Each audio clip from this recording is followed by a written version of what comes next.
Welcome, dear listeners, to a brand new episode of Moses' Story in the Bible.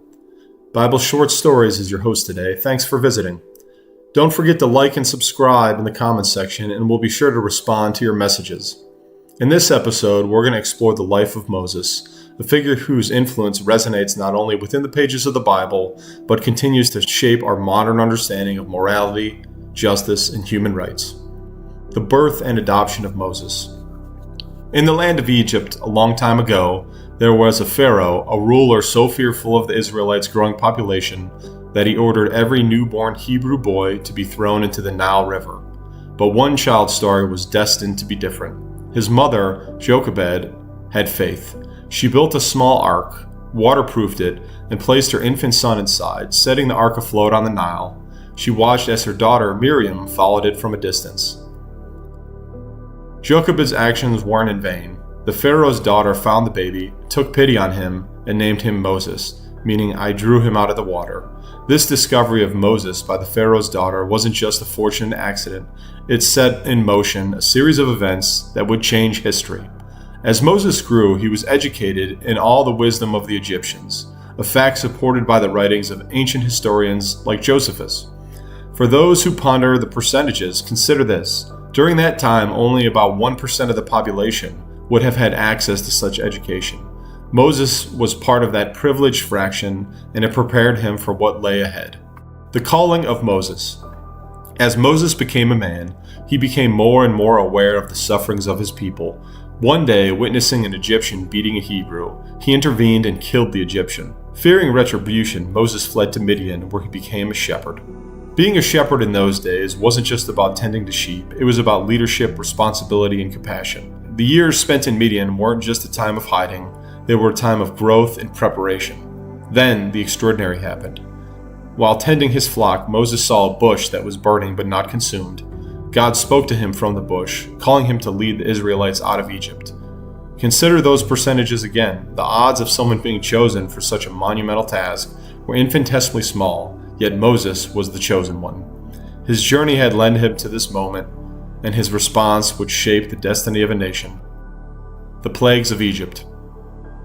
The story of Moses' return to Egypt is filled with tension, conflict, and miracles. He confronted Pharaoh, demanding the release of the Israelites. Pharaoh's heart was hardened, and he refused. The ensuing plagues were a battle of wills between the God of Israel and the gods of Egypt. Water turned to blood, frogs covered the land, locusts devoured crops.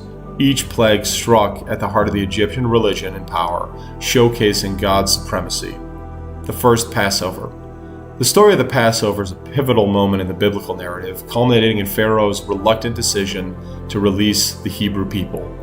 As we enter this chapter, the tension is high. 9 plagues have come and gone, each one met with Pharaoh's hardened heart. But the 10th plague, the death of the firstborn, would prove to be the breaking point. The Israelites were instructed by God through Moses to take a lamb for each household, slaughter it at twilight, and smear its blood on the doorsteps and lintels of their homes. They were to eat the lamb with unleavened bread and bitter herbs, dressed for travel, ready to depart at a moment's notice. Imagine a family gathered in haste, the aroma of roasted lamb filling the room. Outside, the wind carries an unsettling chill, an ominous silence. The blood on the door is the symbol of protection, a mark that sets them apart. The death of the firstborn. At midnight, the Lord struck down all of the firstborn in the land of Egypt, from the firstborn of Pharaoh to the firstborn of the prisoner. There was a great cry in Egypt, for there was not a house where someone was not dead. The enormity of this event is difficult to grasp. The wails of grief and disbelief echoed through the streets, reaching the ears of Pharaoh himself. The percentages of households affected was 100%. A universal tragedy that finally broke Pharaoh's resolve. Historians and scholars have debated the timing, methods, and effects of this devastating event. Some argue it was a natural disaster exacerbated by previous plagues. Others see divine intervention as the only explanation. It's fascinating to note that the death of the firstborn likely affected around 20% of the Egyptian population, a figure that underlines the gravity of this final blow. Pharaoh's agreement in Exodus.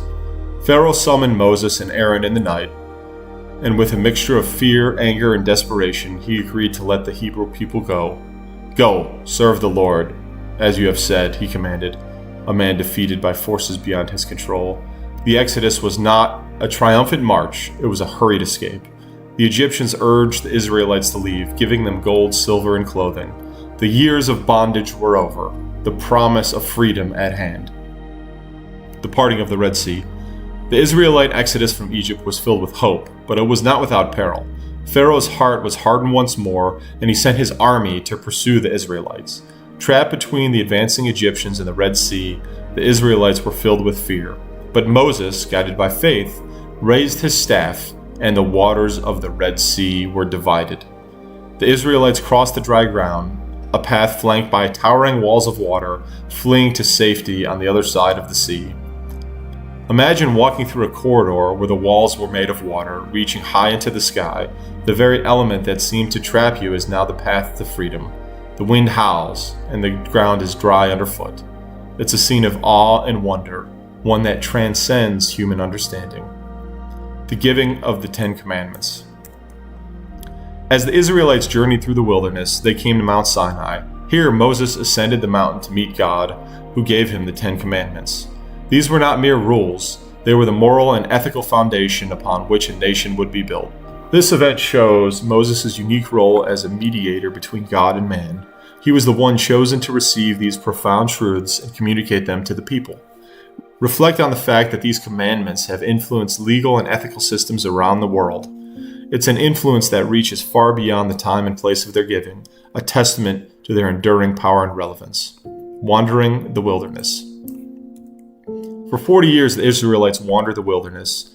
It was a time of testing, growth, and sometimes rebellion. Through it all, Moses remained their leader, guiding them, interceding them, and bearing their complaints. The wandering is a tribute to perseverance and faith, but it's also a story of human frailty.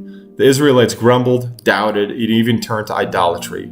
Moses' leadership was tested, and his patience was stretched thin. The generation that left Egypt was almost entirely replaced by the time the Promised Land was reached.